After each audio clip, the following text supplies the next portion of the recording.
So thanks for letting me come in and speak to you. What we've got, I'm going to show you the website. So you can actually get a lot of the stuff off the website. It's called dynamicliteracy.org. But today we'll just talk about this particular topic, metaphor speak. And with history, the thing with history, you've got your historical analysis, source analysis. You've got your essay writing structures, and that's all there, and that's good. This is just something extra to, I guess you could say, spice up your essay writing, and it just gives a subtle difference in how it reads. It kind of enhances the way you express what you're trying to say. So let's have a look. I'll get the website up for you so you can see it. And I do need to get a resource off there for you while I talk. So this is how I would do it. Go straight to the website, dynamicliteracy.org. And on this particular post, which is a conference, there's a conference. There's this little PowerPoint thing here.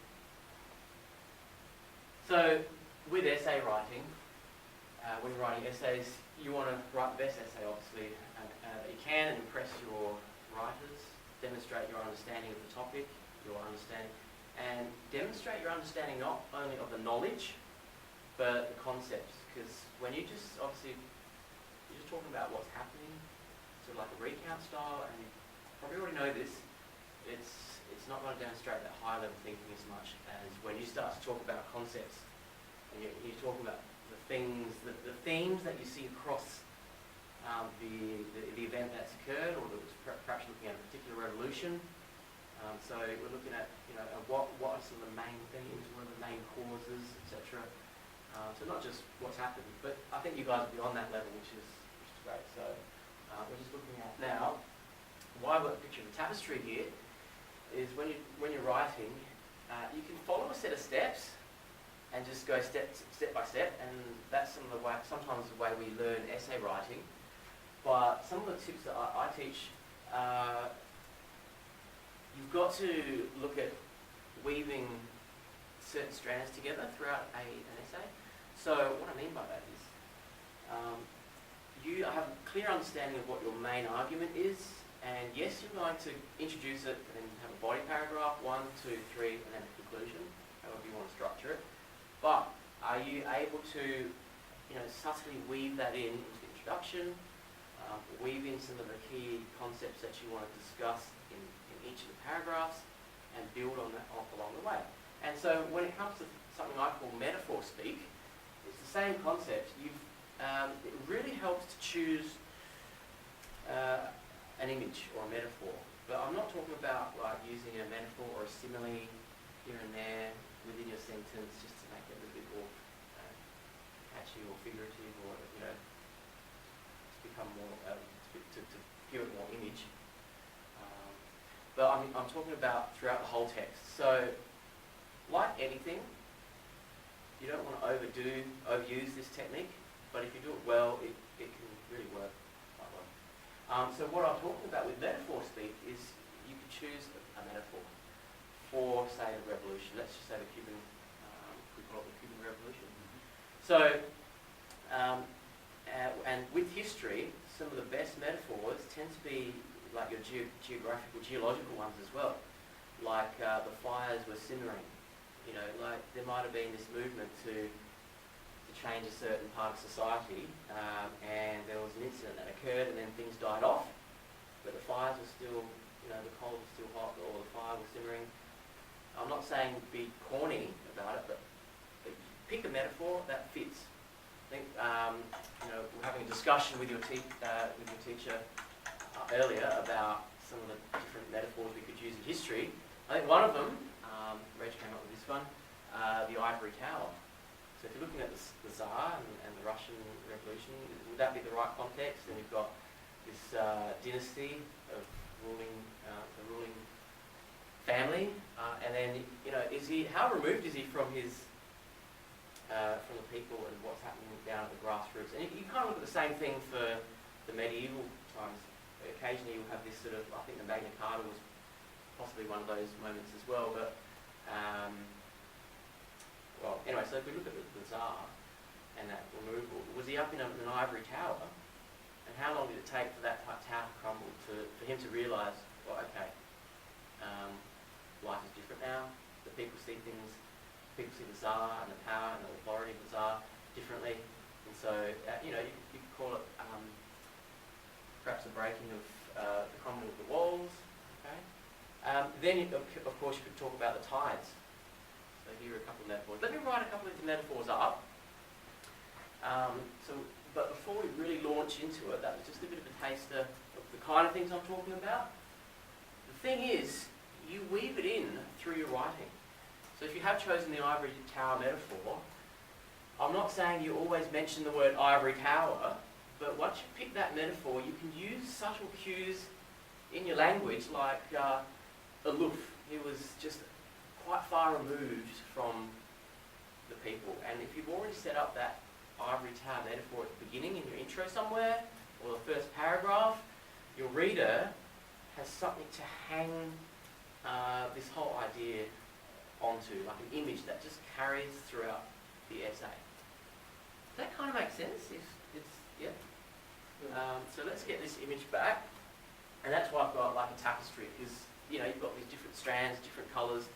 You create this fantastic piece of work, all right? And yet it all comes together at once, but you know, everything has to weave together to become the final picture. So using metaphor, the language of one key metaphor can be helpful, and that's, you know, we want to talk about mastery in essay writing. So that, you know, this is just one of the tools you can use to build up a really good essay, to become a really good fluent writer. So, metaphor speak. And let's get straight into it now.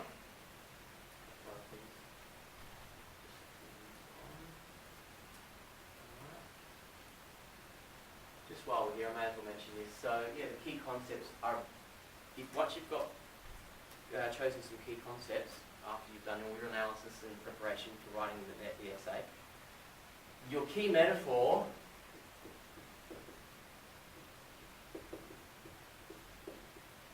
will link up with one aspect of a key concept.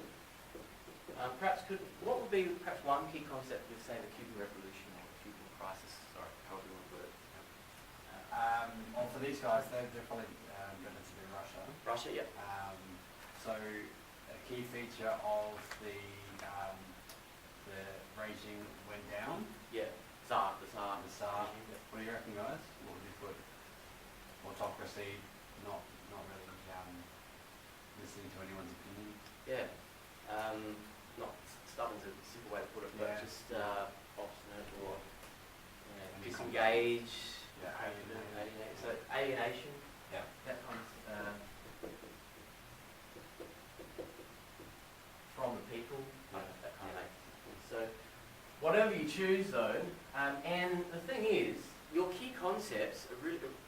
Be aware, you should try to think of this thing as this thing called a key concept, because if you're clear what your key concepts are, then you can weave that throughout the essay as well. And what it does, key concepts tend to be things that are big picture. Alright, they tend to be big picture stuff. Let me just put that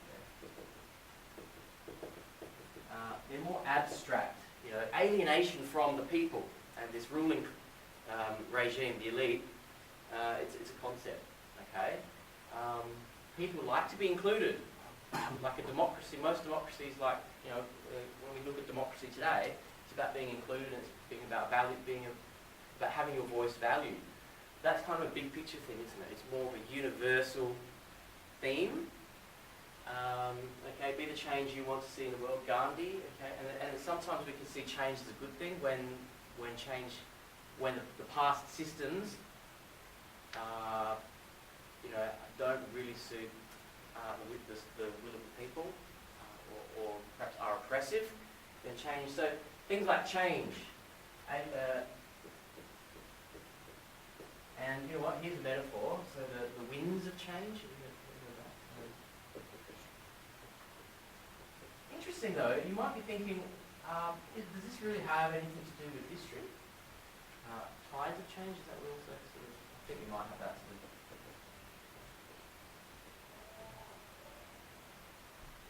Okay, I love this metaphor, and I'll put it on the bottom at the top here. Melting pot. When you've got a whole lot of chaos or a whole lot of incidents happening together at the same time, something kind of erupts out of that.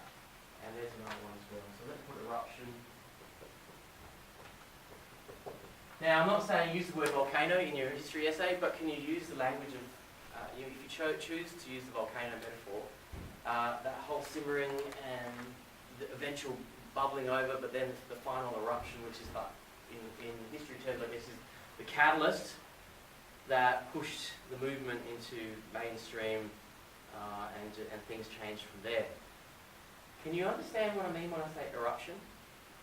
Obviously, the metaphor in your mind, in the back of your head, could be like a volcano, but you can use the language of the pressure built up. You see what I mean? And where were the pressures coming from? Okay, with the Russian Revolution, where were the pressures coming from? Let's work on the eruption metaphor. So who were they unhappy people? Politicians. Yeah. Bolsheviks. Politicians, people with some level of power in the party Yeah. system. Yeah. Yeah. Okay.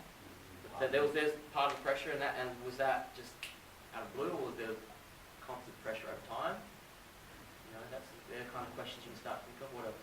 Bourgeoisie. Bourgeoisie, Middle class, yeah. middle class. Okay. And there was pressure. What can someone word the pressure there? How was the pressure? One way of discussing that one. Pressure in that sense. Were they dissatisfied? Bourgeoisie, or were they just a little bit? What's the word? Distant, or just they were discontent. Okay, there you go. So there's some pressures, and then were there some key incidents which boiled over or pushed things like, was there a death or an assassination or something like that? Probably World War One. World War One. Yep. Okay. So World War One could be a key